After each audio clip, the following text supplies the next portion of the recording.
Hey guys, welcome back. In this video we're going to look at my built and completed models of 2024, a year in review. So I've done this for a few years now. I think it's my third or fourth year in a row I've done this, and this PowerPoint I have really goes back to 2017. Every single completed build I have 3 photographs on a slide, and it creates a great portfolio, although getting pretty big in file size now with all the images.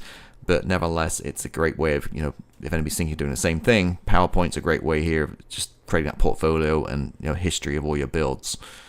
So, been a pretty productive year. I think there's 12 to look at, and that's kind of my, well, I don't really have a goal, but I look, maybe one a month, so about 12 is bang on target. I think 1 or 2 more than last year. No real big mega super builds, 30-second scale stuff I can think of. I've definitely gone a lot smaller this year, just space wise, and just removed some of the complexity and done some simpler builds. So without further ado, let's get started. And first one, yep, there we go. It was in February, and I completed the Arma Hobby Hurricane Mark II-C in 48 scale.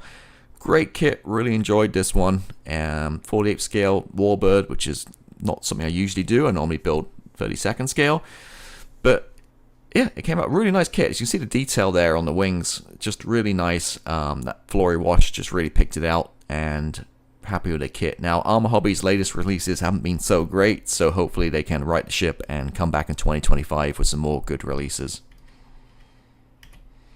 Alright, my first real kind of 3D printed kind of kit, and this was a TIE bomber in 48 scale. Did it in resin, and those of you who see my recent videos, my bench updates will know this is now in the trash can. Unfortunately, I guess, obviously, being new to 3D printing, I maybe didn't put enough drain holes, I didn't cure the insides, and throughout the summer with some heat and various other things, it just kind of melted and dripped, and then I dropped it and ended up throwing it away. So there you go. But yeah, just shows you what you can do with a 3D printer. This was done with my Elegoo Satin 3 Ultra, I think it is. So yeah, got the file, so I can print it anytime I want and any size I want. And yeah, I was kind of pleased how this one turned out. Next up was a 72nd scale kit, ICM Mig-25. Again, pretty good kit. I think I kind of lost my mojo with this one a little bit. Not a subject really I'm that into. Simple coastal kits base, it's on there. And the thing about this Mig-25 is those engines. I mean, it's just a monster. The power of this thing. Alright, carry on my collection of aggressors. This time I did Kinetics F-16C in a Russian Splendor scheme. The deserty splintery camo turned out really good. Happy with this one. It's slightly weathered, as you can see, and I used the aero masks, I think, as always, for the camo. May, ICM's B-26B Marauder. This was a very hot release. It came out. As soon as it came out, I built it, did it on the channel, used LP11, which came out great for the Tamiya paint. The lacquer paint is what I use for the natural metal finish, and not perfect by any means, but I'm really happy with this one. There's a lot of work went into it, a lot of work in the interior, which you don't see. Also got the front there, that yellow kind of face. I created my own masks and painted all that. We have to, really. There's no real decals for that, so you have to mask and paint it all the glass work. It just came out really well, and I was really happy with it. And actually got picked up by ICM, and back in around that, May, June time, it was actually on their social media. They actually featured it. So yeah, I know there's a few little issues on here and there, like if you're into accuracy, but for kit wise, it turned out really good. Now I remember I put a bunch of nose weight in there according to the instructions. I think I even put more in, and it's still a little bit of a tail sitter. So if you are building this, just double up whatever they ask for nose weight and just go crazy, because this thing definitely is a tail sitter. Aggressor once more, the Tamiya F-16 kit, which is obviously legendary in 48 scale. This was using the 2 Bobs decals. I saw the decals and they really caught my attention. I thought, oh, that's a really cool scheme. I love the tail with like the Cajun kind of look. So I love me some splinter camo as well. So built this. This wasn't a video, I don't think, on the channel. I think I did feature it on my Patreon. But yeah, another really good build. This was again, although it says May, I started this probably February or March. It took some time. This is Kinetic's Prowler. I love this aircraft, and this kit is built a handful. I built this tried to build it before. This time it succeeded, and pretty happy how it turned out. Really happy with the kind of goldy tinted look on the canopy. I did that myself. If you check out my build videos on this one on the channel, you'll see exactly how I achieved that effect. Yeah, really happy with it. The decals I used originally, I think, were cam decals. They just cracked and were terrible. I had to remove them, had to repaint the scheme, and buy some new different decals, whole different squadron markings, and yeah, really happy how it turned out. Something a little different here, a little mojo build. I think I was heading from vacation, like I had a week to spare, so I quickly knocked out a quick Tamiya 72nd scale corsair. Used the resin flap set, which is pretty straightforward. If you're new to kind of using resin, doing some surgery, this might be the kind of way to go. The resin parts are very cheap. This kit's super cheap also, so if you do mess up, it's no big deal. And yeah, had a real blast building this. I knocked it out in like a long weekend, I think, pretty much. And yeah, look, you see the pot of paint there. You see how small this guy is. But yeah, really happy how this one went and turned out. Moving along now to September, I obviously had some holiday stuff in between, and I built Tamiya F-14B. Now, a lot of you think Tamiya don't do an F-14B. Well, this is the late A kit. And I used some aftermarket to basically make it a B. So I used the Quinta Studios set for the cockpit, and I basically used some resin engines for the later engines for the B variant. And I can't remember the decals I used, but first time I ever built a Jolly Rogers aircraft. Used the base from which comes in the boxing of the Tamiya kit, and just basically got some wood cut and bounced on the wood.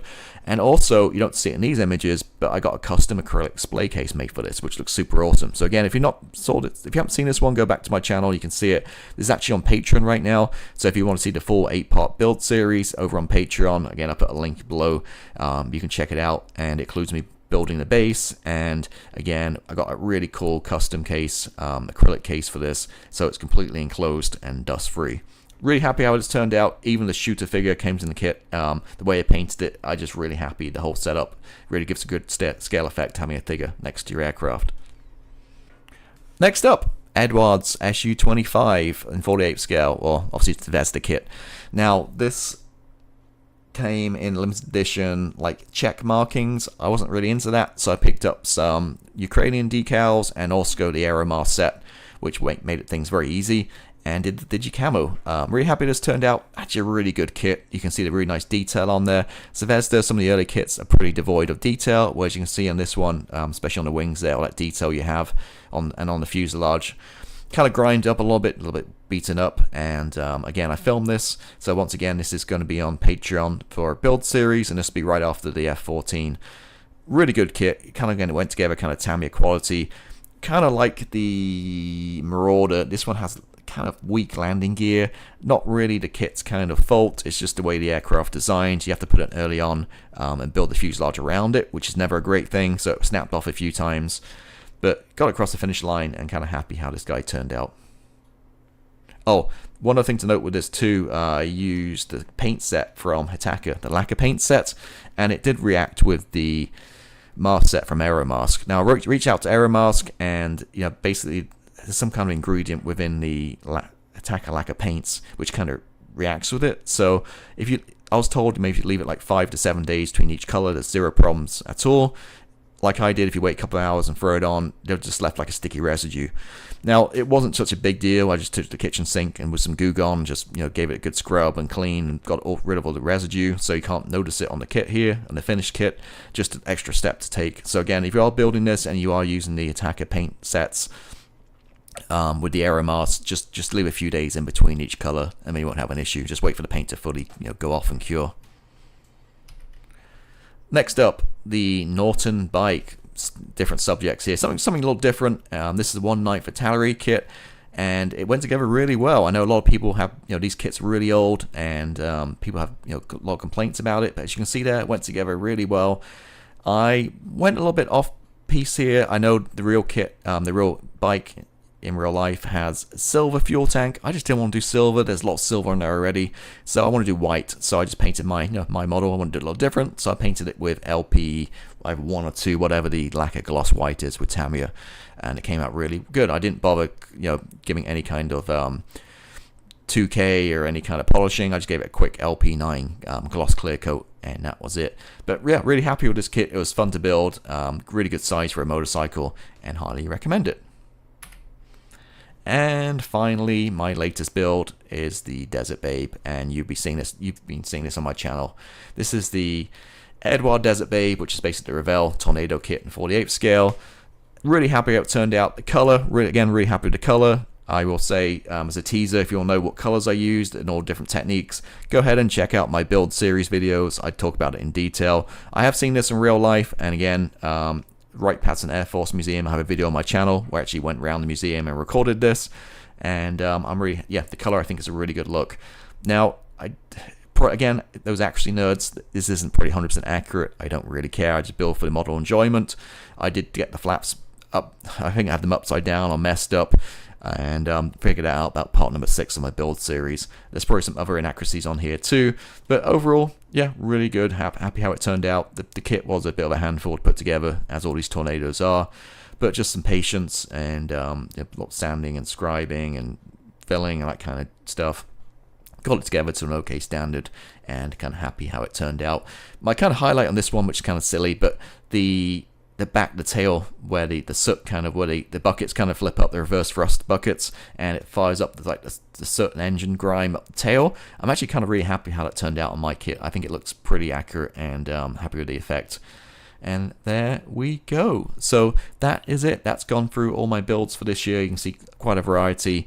No giant kits, and maybe next year. And yeah, looking forward to next year. I have some really cool builds lined up. If you want to support me, please go ahead across the Patreon. It's only $2 a month, and you get limited edition videos. You get some access to some other stuff you don't get on YouTube, including the F-14B build series as well. So yeah, thank you as always. Have a good one. Goodbye.